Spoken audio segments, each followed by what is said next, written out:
வணக்கம். இன்று சனிக்கிழமை.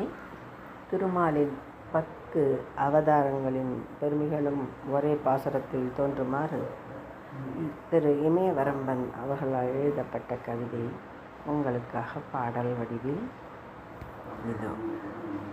மீனமதாகி மாமரை காத்தான், வெப்பமராமையுமானான்.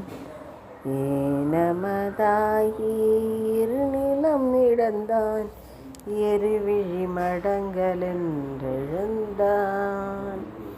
வானமும் நிலனும் மாணியாய் அளந்தான், மழுவோடு வில்லுமேர் அணிந்தான்.